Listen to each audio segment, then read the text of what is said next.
시간에는 영적 비밀의 통로를 열어라 라는 제목으로 함께 말씀을 나누려고 합니다.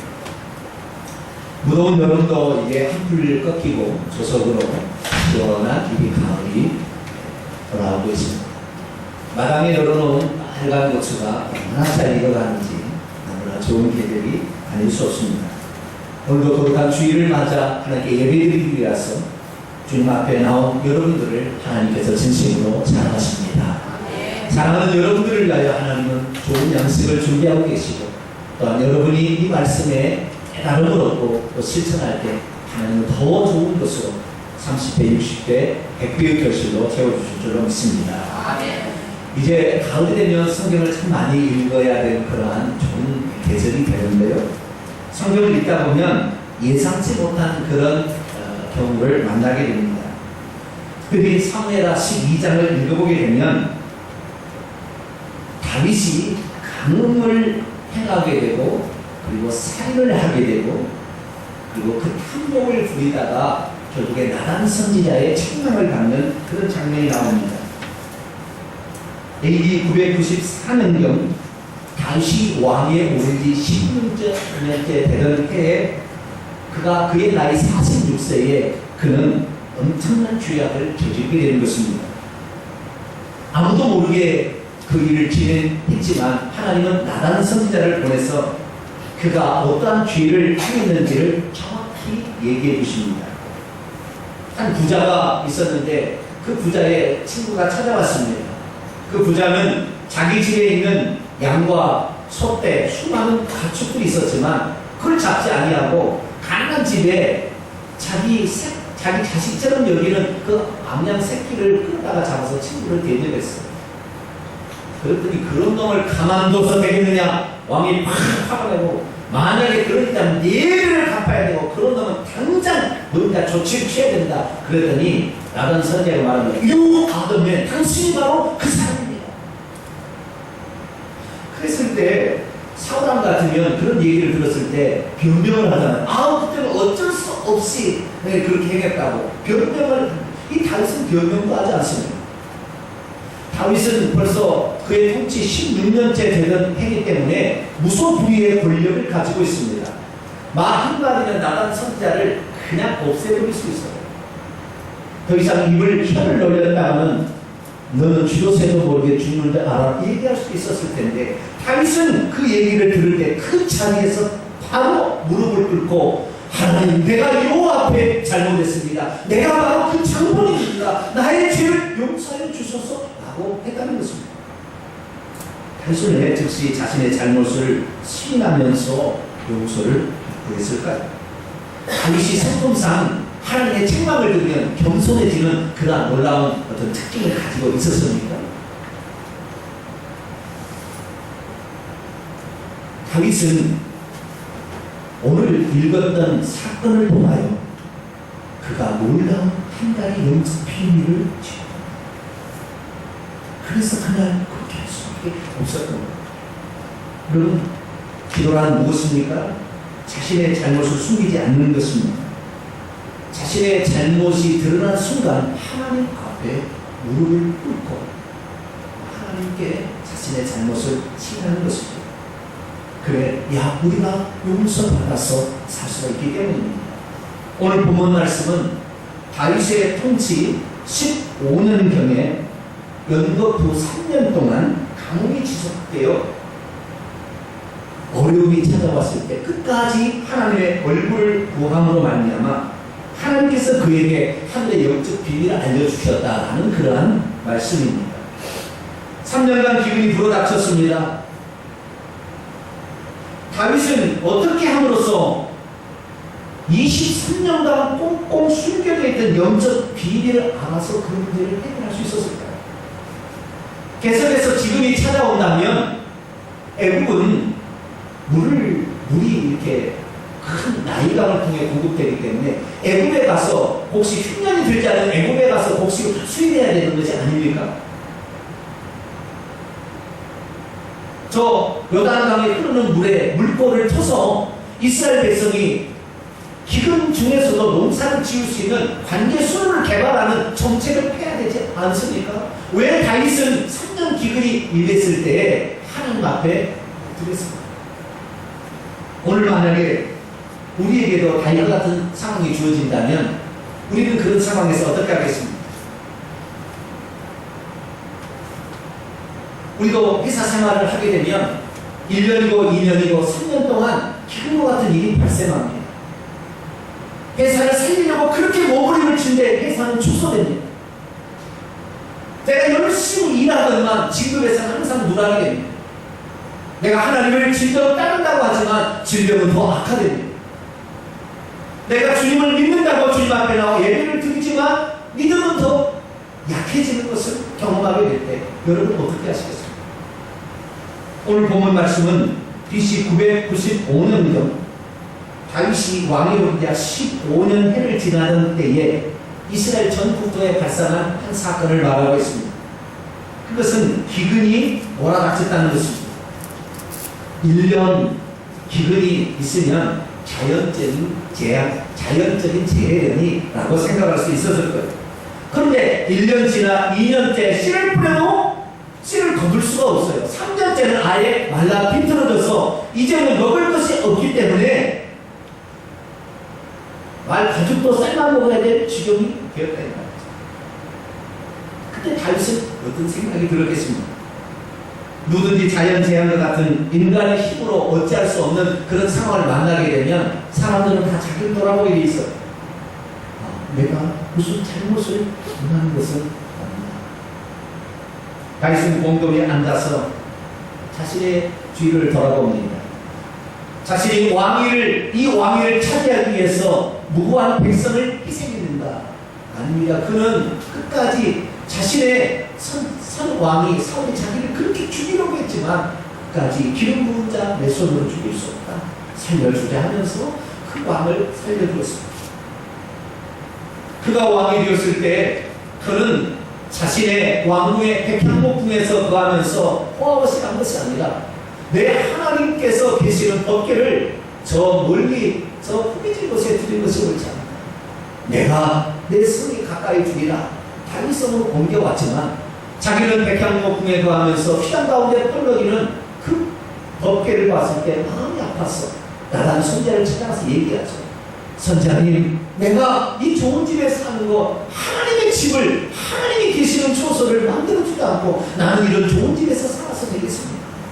내가 하나님을 위해서 집을 지어보겠습니다. 그렇게 했습니다. 그리고 좀 지났을 때 그는 행정과 군대 조직을 재편했습니다. 그래서 이스라엘을 괴롭히는 주변의 나라들을 하나둘씩 복속해 가기 시작했습니다. 그리고 점차 군사적으로 안정을 이루게 되었을 때 그는 옛 생각, 요나단과의 우정을 생각해냈습니다. 요나단 사울의 왕의 아들인데 자기가 왕이 될지 안 된다는 사실을 알고 다윗에게 부탁을 했죠. 네가 왕이 될 것이다. 그러면 내 자식을 부탁합니다. 다윗은 물어물어 요나단의 피치가 있는 날을 찾아보았습니다. 결국에 절뚝발이 하나 아들이 살아있다는 것을 발견했는데 그가 바로 무비보셋입니다. 그래서 그 무비보셋을 왕궁에 불렀습니다. 너의 아버지와 내가 맺은 약조다. 너를 이제부터는 내 아들처럼 왕자처럼 너를 키우겠습니다. 이제부터 내 백성에서 무비보셋이 나옵니다. 죽은 개 같은 나를 이렇게 하는 것이다. 당시 그동안에 살아왔던 자신의 15년간의 뒤안길을 찾아보았으나 하나님으로부터 칭찬 들은 일은 있지만 책망을 들을 만한 일이 없는 것처럼 보여집니다. 그런데 왜 기근이 찾아옵니까? 이상합니다. 보통 이스라엘 백성에게 재앙이 찾아올 때는 보통 두 가지입니다. 우상 숭배를 했을 때에 재앙이 찾아옵니다. 기근이 전쟁이 일어나고 기근이 몰아닥치고 전염병이 퍼지고 이러면서 전부 다가 어떤 경우입니까?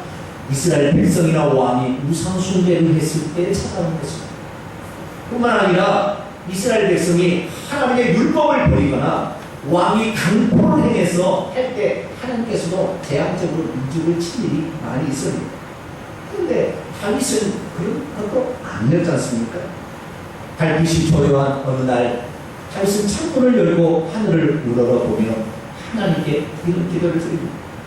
하나님, 제가 왕이 되어서 우리 민족으로 하여금 우상을 숭배케 한 일이 없고 하나님의 말씀을 어기거나 포악한 압제를 통해서 백성을 괴롭힌 일도 없는데 왜 이 민족에게 이러한 고통을 잔인한 대우를 주시나요? 우리 민족이 먹을 것이 없어서 저렇게 비틀거리며 신음하고 있는데 제가 어찌할 바를 모르겠습니다. 혹시 백성들이 생각하기를 왕이 숨겨둔 죄가 있어서 저렇게 벌을 받지 않나 그렇게 생각하고 있을 수도 있겠습니다. 하나님, 왜 이 고통을 이 민족과 저에게 허락하셔서 이 아픔을 저희들에게 내리시나이까? 주님, 전 이렇게 제가 이해할 수 없는 것을 내린다면 저도 애굽에 가서 곡식을 수입해서 이 백성을 먹여야 되지 않겠습니까? 관계 수로를 열어서라도 저 요단강 물을 대서라도 농사를 지을 수 있도록 뭔가 대책을 강구하라고 관계자들을 불러다가 회의를 해야 되지 않겠습니까? 왜 하나님 이렇게 하십니까? 하나님 앞에 잘못한 것이 없음에도 불구하고 어려움이 찾아오고 그것이 지속된다면 우리는 하나님을 원망할 수밖에 없고 또한 기운이 빠지게 되는 것을 생각하게 됩니다. 그럼에도 불구하고 다윗은 하나님께 나아갑니다. 하나님께 나아가서 기도함으로 말미암아 그 문제를 하나님께서 풀어주십사고 결정을 합니다. 그래서 그는 예루살렘 백향목 궁에서 거하기를 거부하고 기브온에 하나님의 언제나 있는 기브온을 찾아가서 하나님께 기도하려고 합니다. 백성들의 원성 때문에 그의 통치 기반이 흔들리는 한이 있다 할지라도 하나님 앞에 나아가 이 문제를 꼭 해결해야 되겠다라고 하나님께 찾아가는 것이죠. 그러자 긍휼이 풍성하신 하나님께서는 다윗에게 그 기도하기에 찾아오는 그 다윗의 팔에 힘을 더해주십니다. 그래, 네가 인간적인 방법으로 이 문제를 해결하는 것이 아니라 나에게 나와서 그 문제를 해결하려 하니 내가 너에게 힘을 보내줄 거야. 지지 말고 기도하라. 기도하면 내가 반드시 너의 기도를 응답해 줄 거야. 하나님이 그에게 위로하고 그에게 힘을 보태주십니다. 결국 다윗은 자신이 등전에서 벗어나 기브온 성당을 찾아가서 밤새도록 하나님께 기도합니다. 여러분, 그때 다윗은 어떻게 응답을 받았을까요? 하나님께서 직접 그에게 음성으로 다윗아, 너가 지금 3년 동안 겪게 되는 이 기근은 너의 죄 때문이 아니야. 너의 장인이었던 사울왕과 그의 집안 사람들이 가나안 족속에서나 이스라엘에 편입된 기브온 족속을 학살한 것 때문에 된 것이야. 그러니 그들의 원한을 네가 풀어주라 라고 다윗의 귀에 들려주었을까요? 다윗은 그 기근의 원인을 금방 이렇게 알아차릴 수 있었을까요? 결코 그런 것이 아닙니다. 성경은 생략법과 압축법으로 기록되어 있습니다. 얼핏 보기에는 여호와께서 그렇게 말씀하셨다 그러니까 여호와께서 귀에 대고 다윗에게 그렇게 들려주셨다 생각하는데 왕에게 그렇게 들려주신 일이 거의 없습니다. 하나님은 선지자들을 통하여 당신의 마음을 얘기하지 왕에게 직접 나가서 그렇게 얘기한 일이 없습니다. 그렇게 성경은 표현된 것처럼 나오지만 사실은 그렇게 하지 않는 거예요. 우리와 똑같은 다 성경을 가진 사람이기 때문에 다윗도 그 문제를 알기 위해서 기브온 성당에 나가서 그렇게 반나절로 부르짖어 기도했다는 것입니다. 다윗은 사실 그 문제를 놓고 인간적인 방법을 손쓰게 되면 백성들로부터 참 우리 왕 현명한 왕이요, 이 백성들을 사랑하여 이렇게 귀한 일을 감당하는구나, 그런 칭찬을 듣고 싶었습니다. 그러나 다윗은 그렇게 해서는 이 문제를 근본적으로 해결할 수 없다라는 사실을 알고 그 문제를 해결해 주신 전능하신 하나님, 그분 앞으로 나아가는 것입니다. 그래서 다윗은 그 문제의 답을 얻기 위해서 하나님의 얼굴을 구했습니다. 하나님의 얼굴을 찾았습니다. 기브온 산당에서 그래서 기도하고 있는데 어느 날 자기 뒤쪽에서 통곡 소리가 들려옵니다. 아니 이 밤중에 누가 와서 이 성당에 거기에 이제 성막이 있는 거예요. 누가 이 성막 하나님의 제단에 나와서 저렇게 우물쭈 기도하나 들어보니 기부원 거민이 와서 기도하고 있는 거예요.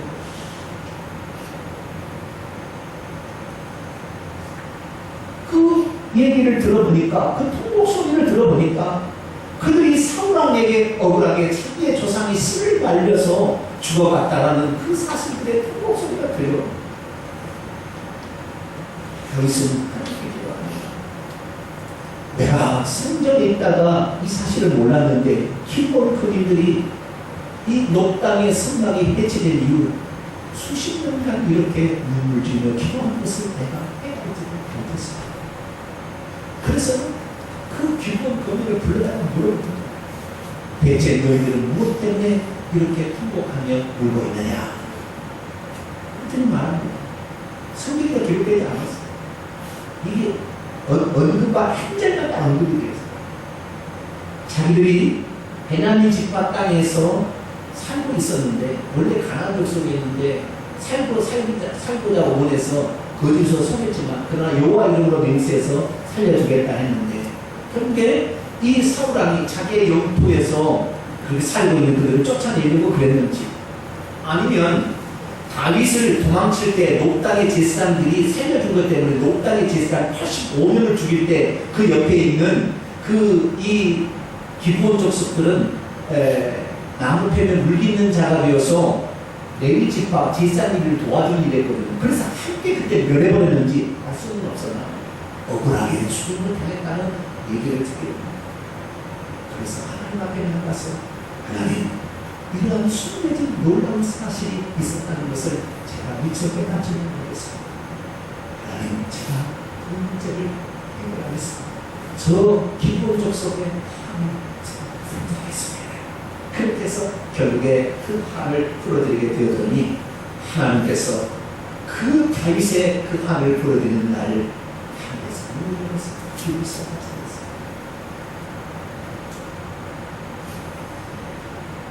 그 비를 다윗은 맞아가며 나가면서 춤을 췄습니다. 하나님, 우리 하나님께서 저 억울한 백성의 심소리까지 다 들으시는데 내가 그 해명지 못하며 나 자신의 의심을 마치고 이 제단에 나와서 기도함으로 말미암아 저 백성들의 저 화를 씻어주시고, 또한 이 민족, 그 죄로 말미암아 이 민족이 고통받는 것을 이제 해결해 주시니 진심으로 감사합니다. 다윗은 하나님 앞에 감사의 찬양을 드렸습니다. 그날로 다윗은 이제 평안히 잠을 자게 됩니다. 그리고 백성들로부터 이제는 무능한 왕이니, 숨겨진 죄를 저지른 왕이니 하는 원망 섞인 말을 듣지 않게 되고, 오히려 백성의 작은 신음소리까지 듣는 귀한 성분이다 하는 그런 얘기를 듣게 해주십니다. 뿐만 아니라 그는 사람의 죄는 결단코 숨길 수가 없고, 사람이 지은 문제는 반드시 그 대가를 치러야 해결된다는 영적 비밀들을 깨닫게 됩니다. 그러니 나중에 자기가 몰래 밧세바를 간음하고 그의 남편 우리아를 죽이고 그 모든 것을 탐내서 죽였다는 사실을 나단 선지자가 책망했을 때, 사울이 저지른 23년 전의 사건도 들추어내서 그것을 해결하지 않으면 안 된다는 그걸 경험했을 때 다윗은 그 앞에 물어봅니다. 하나님, 내가 잘못했습니다. 내가 바로 그 장군입니다 라고 얘기할 수가 있었어요. 그렇게 그 나라가 사울왕처럼 단명한 나라가 되지 아니하고 그 나라가 20대까지 이어지는 놀라운 축복을 받은 줄로 믿습니다. 그렇습니다. 기도하는 사람은 하나님으로부터 말미암아 기도하다가 모든 해결의 실마리를 찾아내는 것입니다. 기도는 다른 것이 아닙니다. 인간적인 방법을 생각하기에 먼저, 내가 사람들로부터 칭찬되는 방법을 강구하기에 먼저 하나님, 이 문제를 어떻게 처리해, 의인된 어떻게 처리하는 것이 옳습니까? 라고 하나님 앞에 나가서 무릎 꿇고 묻는 것입니다. 하나님의 얼굴을 찾는 일이야말로 우리가 모든 문제를 해결하기 위해서 할 일의 첫 번째 일이 아닐 수가 없다는 것입니다. 그러나 다윗이 이 기도를 응답하기까지 제가 생각할 때는 3달에서 6달 걸린 것 같아요. 기도는 드린다고 해서 즉시 그 응답을 얻는 것은 아닙니다. 그러나 기도는 포기하지 않는 것입니다. 하나님께서 그 길을 지고 있다는 그분에 대한 신뢰를 잃지 않는 것입니다. 그리고 그분 앞에 나아가는 거예요. 하나님 이 문제를 해결할 수 있습니다 라고 나아갈 때 하나님의 역사할 줄 믿습니다. 오늘날 우리에게도 때로는 우리가 그렇게 애써보지만 풀리지 않는 문제에 직면하게 됩니다. 전가를 불러서 그 문제를 모색하는 것이 옳을까요? 내 인기와 명예와 그리고 내 위치를 위해서 사람을 동원해서 그 문제를 해결해야 옳은 것일까요? 그러나 여러분 그런 문제가 발생했을 때 하나님을 찾게 되기를 축원합니다. 하나님 앞에 나가서 기도하면 하나님께서는 우리가 알지 못하는 영적 비밀들을 우리에게 깨닫게 해주셔서 그 문제의 원인을 제거함으로 말미암아 우리가 알고 있는 문제의 근원이 사라져서 우리가 축복받는 사고로 하나님께서 만드는 줄 믿습니다. 우리가 정말로